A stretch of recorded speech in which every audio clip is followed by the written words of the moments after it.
নমস্কার, আমোদরিয়া নিউজে আপনাদের সকলকে জানাই স্বাগত। আমি মনীষা এই মুহূর্তে হাজির হয়েছি বেশ কিছু গুরুত্বপূর্ণ খবরের সাথে।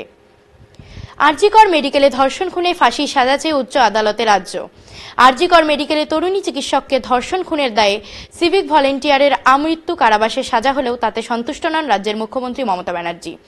সোমবার তিনি তা স্পষ্ট করে বলেছেন। এবার সোমবার রাজ্য সরকারের পক্ষ থেকে কলকাতা হাইকোর্টে ওই রায় পুনর্বিবেচনা করে দোষীকে ফাঁসি দেওয়ার জন্য আপিল করা হয়েছে।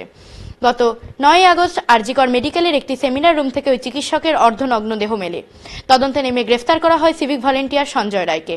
পরে মামলাটি সিবিআইয়ের হাতে যায়। শিয়ালদহ আদালতে সঞ্জয়ের সাজা হয়েছে, কিন্তু রাজ্য ওই দোষীর আরও কঠোর শাস্তি চেয়ে হাইকোর্টে আপিল করে। কলকাতা হাইকোর্ট মামলাটি গ্রহণ করেছে। আসছি পরবর্তী খবরে। পুলিশকে গুলি করে বন্দি পালানোয় মদত, ধৃত আরও এক। পুলিশকে গুলি করে বন্দি ছিনতাইয়ের ঘটনায় মদতকারী আব্দুল হোসেন ওরফে আবালকে গ্রেফতার করল পুলিশ। সোমবার গভীর রাতে উত্তর দিনাজপুরের করণদিঘির রসাখোয়া এলাকা থেকে তাকে ধরা হয়েছে।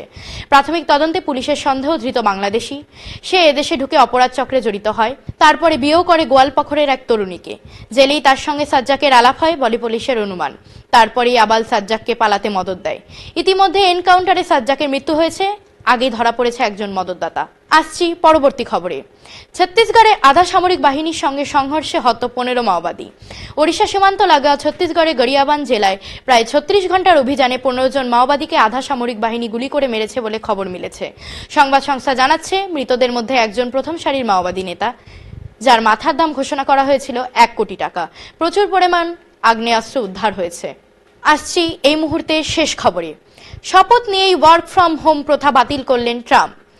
সোমবার রাতে আমেরিকার 47তম প্রেসিডেন্ট হিসেবে শপথ নেন ডোনাল্ড ট্রাম্প। শপথ ভাষণে তিনি আমেরিকাকে আরও শক্তিশালী করে তুলবেন এমন বার্তাও দেন।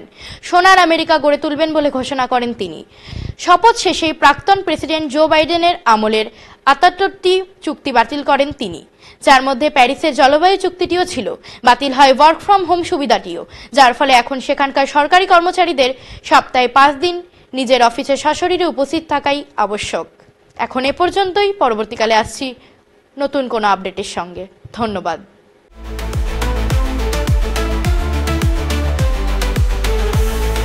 Amudoria News, Voice of the Marginal.